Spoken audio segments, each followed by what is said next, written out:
a todos os alunos do 8º ano A, B, C e D. Aqui é a professora Cristina e hoje nós iremos trabalhar com o conteúdo tipos de contos. Então, vamos conhecer alguns desses tipos de contos. Então, vamos lá ao nosso primeiro tipo de conto. Um tipo bem interessante que agrada a muita gente, tanto criança quanto os adultos. Tem muito adulto que gosta muito desse tipo de conto. Vamos conhecê-lo.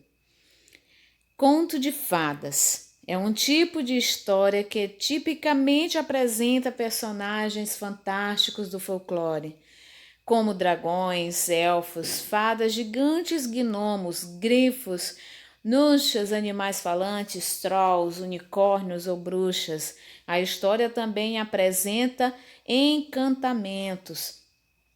Quando falamos em encantamentos, podemos analisar, relacionar com as bruxas. A gente observa que em alguns contos de fadas que têm a presença de bruxas, muitas vezes acontece que elas usam suas varinhas de condão, muitas vezes para fazer maldades.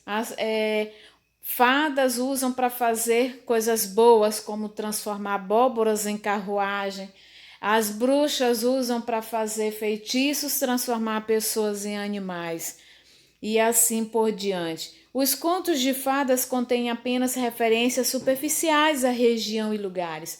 Pessoas e eventos reais podem ocorrer num tempo indeterminado, geralmente marcado pela expressão "era uma vez". Vamos lá ao próximo tipo de conto.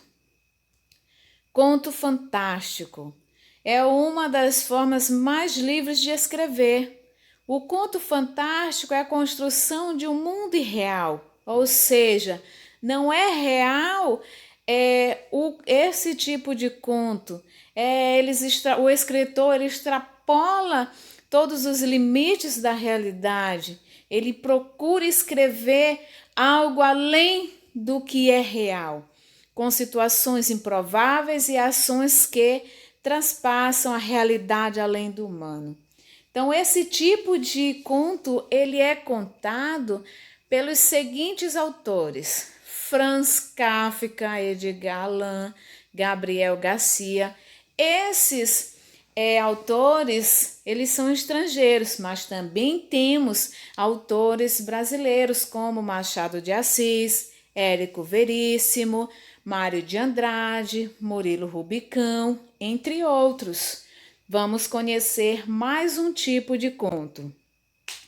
Conto de encantamento. Conto popular caracterizado pelo elemento sobrenatural ou fantástico, em que intervêm seres fabulosos, animais antropomórficos, objetos mágicos, etc.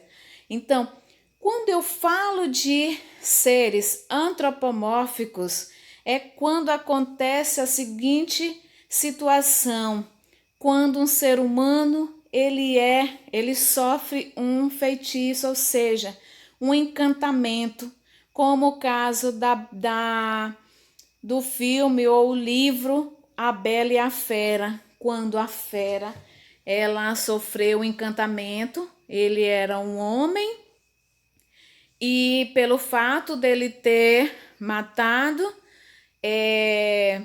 uma corça, que ferido com uma flecha de ouro, ela acabou morrendo. E na verdade essa corça era um ser encantado, era uma mulher, um animal se transformava em mulher, né?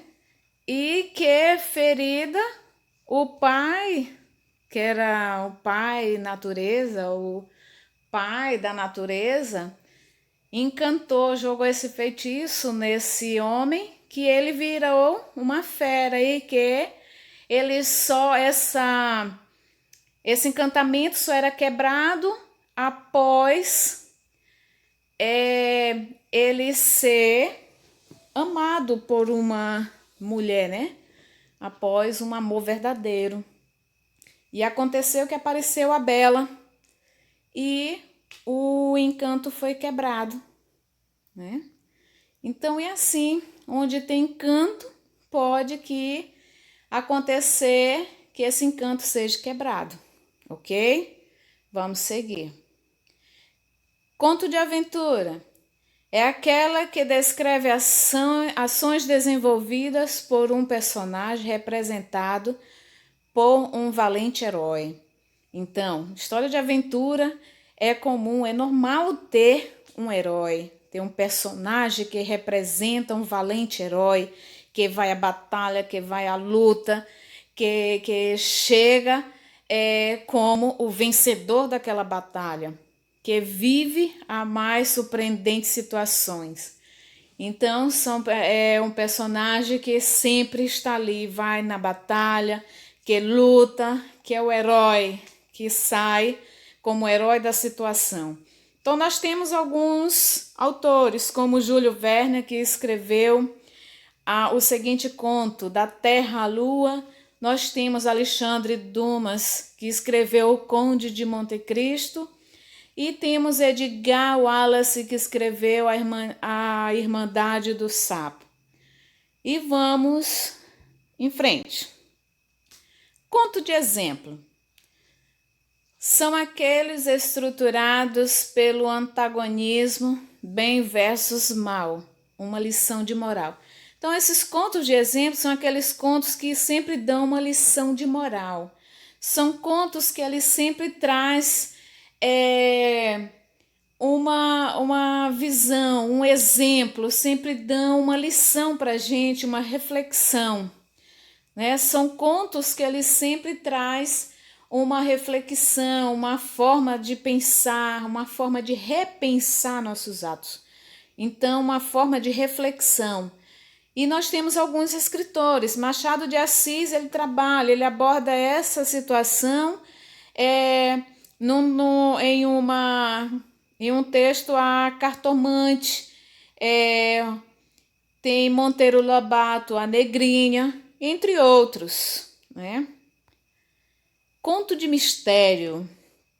A narrativa se estrutura de forma a criar expectativa e suspense, com uma situação mal resolvida, onde as peças vão se encaixando no decorrer da narrativa. Olha só, quando diz conto de mistério, o nome já diz, é uma narrativa onde o mistério soa no ar, onde a situação ela precisa ser resolvida, né? É uma situação mal resolvida, onde as peças elas não se encaixam, elas vão se encaixar no decorrer daquela narrativa, né? Sem tantas pistas para o leitor, atingindo um clímax onde há a explicação. Então, o tempo vai passando, o decorrer da narrativa vai passando, então, com isso, vai atingindo o clímax, onde há a explicação de todo o mistério, de toda aquela narrativa misteriosa que está sendo narrada naquele momento. Então, todo aquele mistério está sendo desenvolvido e explicado, tudo isso no decorrer da narrativa, ok? Conto religioso. Caracteriza-se pela presença ou interferência divina. Exemplos de alguns temas. Quando diz caracteriza-se pela presença ou interferência divina, olha, a gente observa muito que muitas denominações religiosas têm escritores, têm autores que escrevem muitos temas. Nós temos alguns aqui, fé, a essência da verdadeira religião, por amor à fé, crescer com alegria e fé. Então, tudo isso, todos esses temas, são temas que muitas vezes as pessoas, eles escrevem vamos supor, por uma interferência divina ou uma presença, uma situação. A pessoa se sente inspirado, ele se sente aquele momento, a inspiração divina favorece com que ele possa escrever este livro. Então a gente passa a observar uma coisa que é bem interessante, que a nossa Bíblia, ela tem muitas narrativas onde a gente pode observar que Deus, ele sempre orientava as pessoas que ele dava as orientações a registrar tudo que ele orientava, tudo que ele dizia. Como Moisés, ele orientava Moisés o que ele tinha que falar para o povo, o que o povo tinha que fazer, e ele tinha que escrever tudo, né? Ele tinha que registrar.